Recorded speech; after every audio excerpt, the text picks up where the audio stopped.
My name is David Wamatlamela from Rhodes University. My question is to Billy. I personally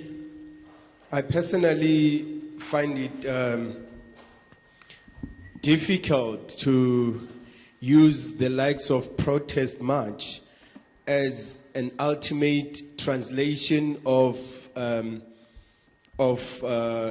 democracy or stability, since, well, in other countries you might find that lack of protest march is actually lack of stability, which is under oppression. So, listening to your comparison between the two countries or their parties, I was wondering whether did you also consider other issues or conditions that these countries are in, looking at issue of population, issue of interrelation between politics and religion. You spoke about xenophobia. You look at how xenophobia differs with the likes of partition. So I really, because I heard what you were saying, the comparison, but I find them not really dwelling on those core issues that can really influence the end product. Thank you. Good morning. I'll try to speak English. My name is Mlindi. Such debates worries me because I'm coming from that era of apartheid. I wanted to check and balance that maybe you can tell me as a layman, that I can understand in my own language, whether what we discuss here and Mr. Alexandra's life that he dedicated so that the poor can be respected, and he died for the oppressed to get justice and whatever the case may be. I wanted to ask a direct question. Can this be achieved under the current leadership of the ANC? I'll give you one parable. People on the street are starting asking questions. Why the Indians are here? You know why? It is because the relationship between the President Zuma and the Guptas. Now, can our primary aims and objectives of racial discrimination come to an end? I will tell you why. Act number 34 of 1996, that's the backbone of the TRC, is compelling the current government to find ways and means that can restore our civil and human dignity that was stolen by apartheid. I'm a direct victim of apartheid, and thanks my comrade, the ED here of the municipality, who gave me a lot of trouble as an Indian from India. I've been fighting for peace of land for 12 years. That TRC suggests that I must get. The ANC is there. Can this of non-racial discrimination be achieved under the leadership of Zuma and his gangster who was stealing from this pocket to another pocket? Thank you.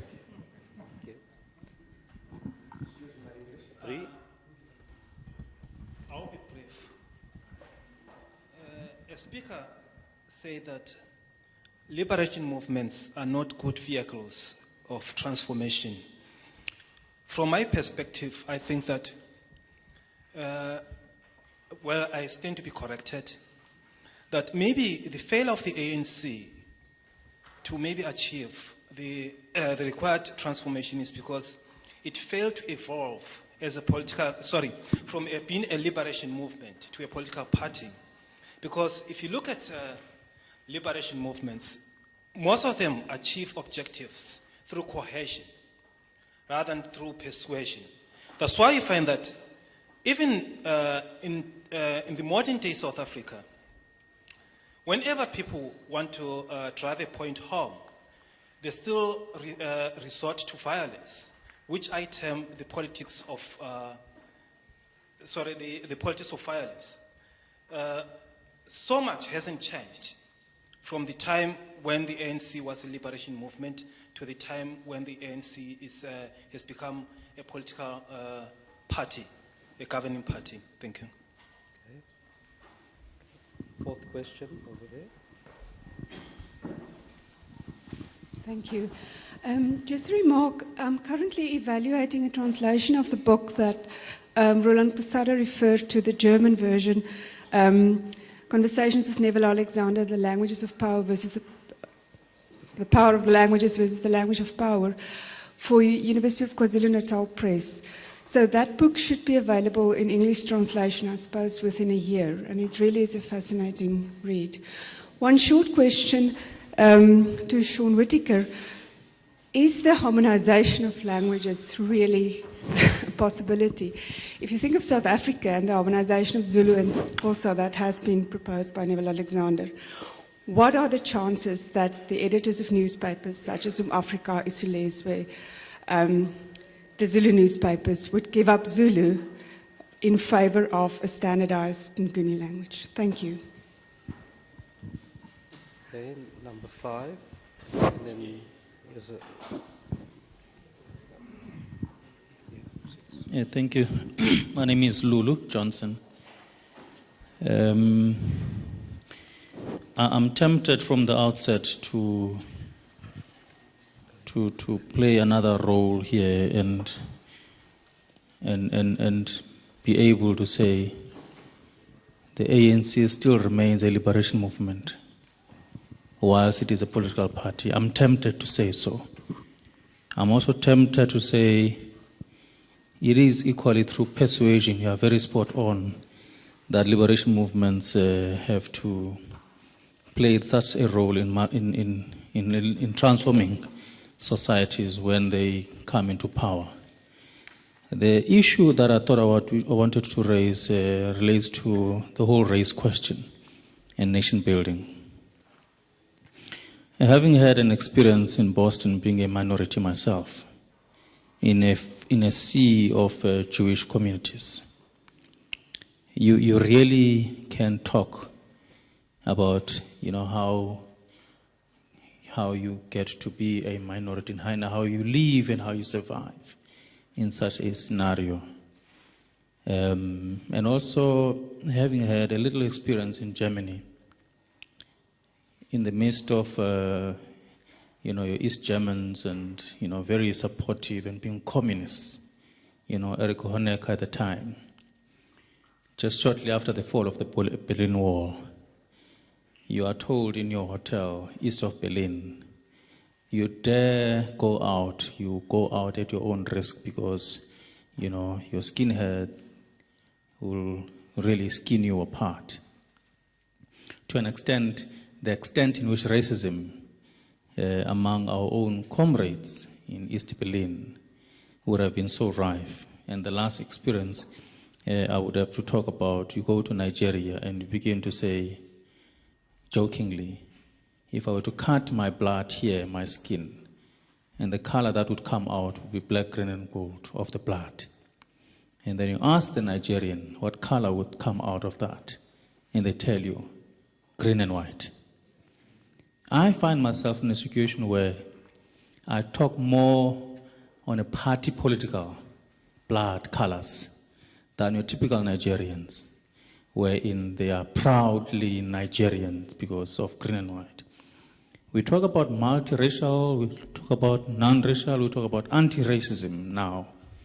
And all of these issues, they talk pretty much to our role actively that we play in that nation-building exercise.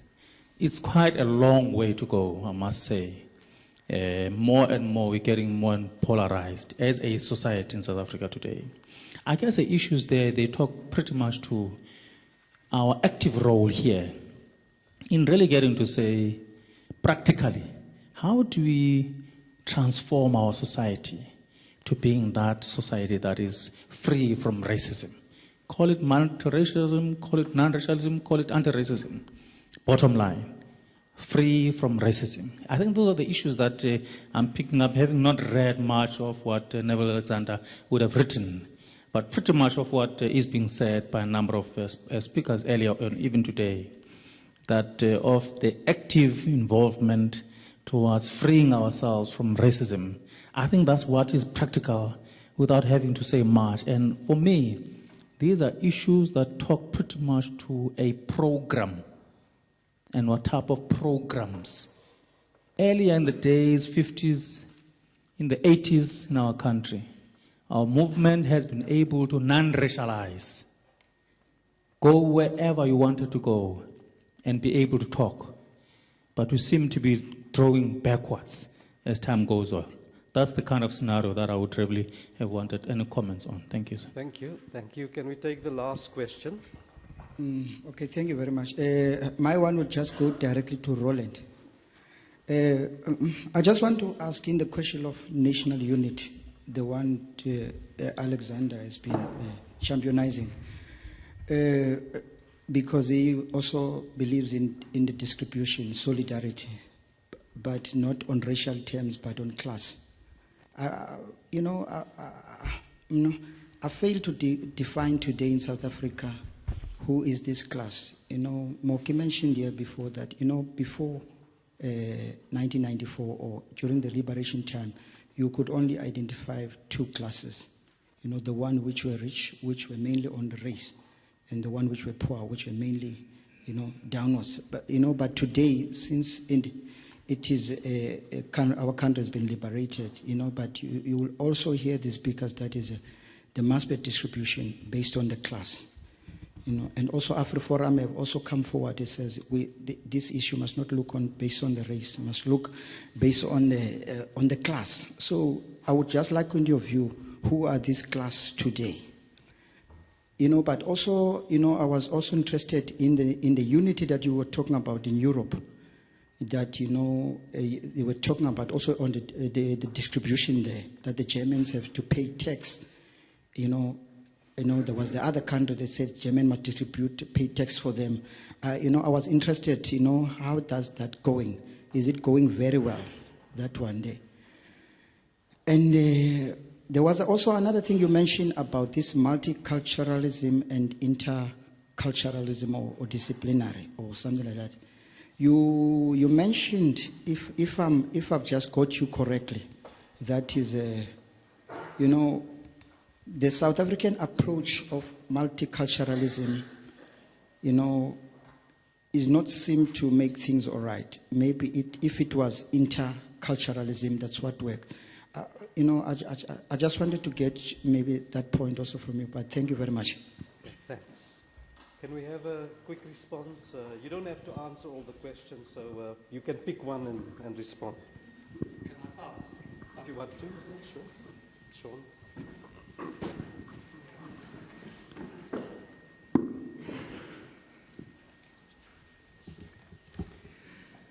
I must admit, once I began to look at the language situation in Namibia, I was very surprised to realize to what extent Oshivambo and Oshirero, which are really the two languages of the majority of the people in Namibia, to what extent these two were simply dialects and that they were extremely similar. In many ways, I think, like Xhosa and Zulu in South Africa as well. If we were to harmonize Oshivambo and Oshirero, we probably would involve 60 to 70% of the population. It would have a tremendous impact on national unity.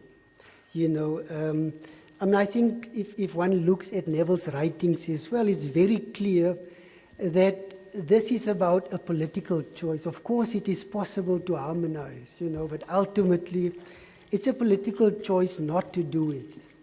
And if the political will is there, it could happen fairly quickly. And the same definitely applies to Namibia as well. Of course, Neville wrote that in the context, I think, with his frustration around the harmonization of the Nguni languages. But the same definitely applies in Namibia as well, that, that if the political will is there, it certainly could happen. I think if one looks, Neville makes this point constantly that the state sets the template. The state makes these decisions, but one would hope that it will happen in Namibia. about a week ago, it was announced that there would be all kinds of changes around the language question in Namibia. So I am certainly hopeful that it will happen. I should very quickly also say that for me, you know, it has been a total disaster. English as the official language in practice in Namibia has been a total disaster. It has destroyed, I think, at least 1 or 2 generations of Namibian students. And there's no doubt about the fact that the implementation of multilingualism is extremely urgent in our context. I would imagine that the same applies to South Africa and in particular to your rural schools as well. And part of that debate for us in Namibia is also the re-standardization of Afrikaans. You know, I'm sure those of you who are familiar with Neville's writings on this would know that there are 3 varieties of the language. And certainly, you know, from our view, the majority variety of Afrikaans is actually spoken in Namibia, which is the Oranje Rivier dialect. You know, one could call it the Garib dialect. I mean, that is the majority dialect. And so that the re-standardization of Afrikaans should be part of that debate. In the final analysis, Afrikaans is the language of the Khoisan and the slaves.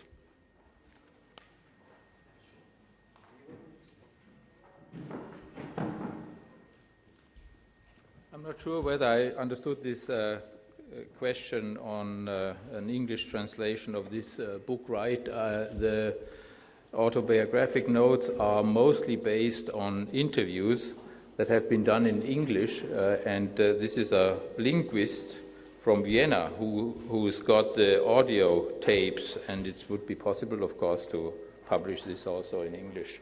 That would, I mean, one must contact. Or is it already published?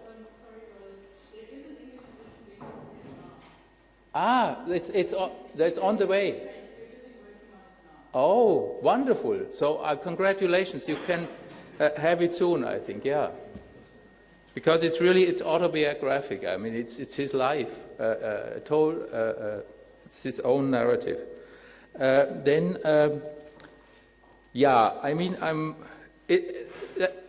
there was one good point you made when you said that, you know, Germany was divided. We had a national question of a special kind. So the socialists were in the East and the capitalists in the West. So in the 50s, when Neville came to Germany, people had, before they built the wall, people had the choice. You could choose whether you want to live in socialism or in capitalism. And people did it. And it's true that many choose socialism. Artists, for instance, Bertolt Brecht, a favorite of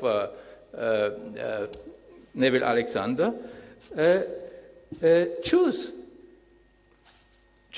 to live in socialist East Germany. So the class struggle in Germany translated into a struggle between 2 parts of the country. And now it's right. Now we had unification. And if you go to East Germany, you would find widespread racist attitudes. East Germany is much more racist than West Germany. I know it from my students. I mean, they don't have any problems in West Germany, and Neville also didn't have any problems. He also talks about this in the book. But in East Germany, and now, despite the socialist past, or because maybe of the socialist past, they have all these racist attitudes. And the question is why? Why did socialism preserve racism in Germany, whereas capitalism, I would say, eradicated almost? In the German language, the term race, you can't even use it. Because if you use the term, you really, people would think you are a racist. The term is gone. And in East Germany, yeah, why did it survive there? I think, and this is in in line with what Neville wrote on national reconciliation.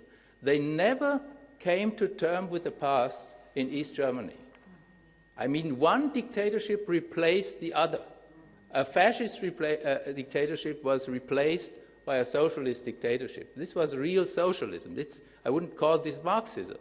It's a leftist dictatorship, and they built the wall, and they had a lot of political prisoners. They had a very severe security surveillance system, and I mean, never knew about that. He knew it very well, and he could never have been an orthodox Marxist or so, seeing this reality. So socialism, the real socialism, was not a solution. And this leads me to the last question on solidarity and disentangling race and class and multiculturalism. Disentangling race and class, I think, is a prerequisite for solidarity in a society, and I disagree in a way with Neville when it comes to the black economic empowerment in South Africa. Because I would say that black economic empowerment, despite the negative side effects it has, it is a contribution to the disentangling of race and class. Because you get rich black people and eventually get also poor whites in South Africa. And this is, I think, a sign of a transformation of a pre-modern segmented society to a modern, functionally differentiated, open society. Of course, it has negative side effects, but it is a small contribution to a transformation to a non-racial state. And I would say there should be much more rich black people, and there should also be a number of poor white people, and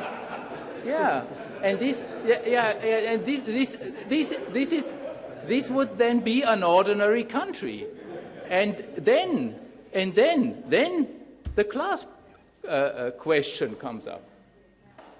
Then the class question comes up, the rich and the poor. This is then the conflict, and no longer a racial conflict. So I think enrich the black and make the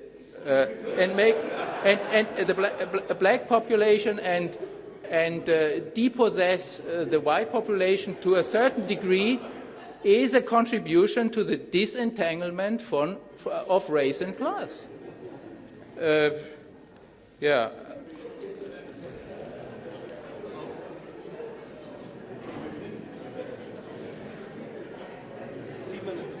I'll be very quick.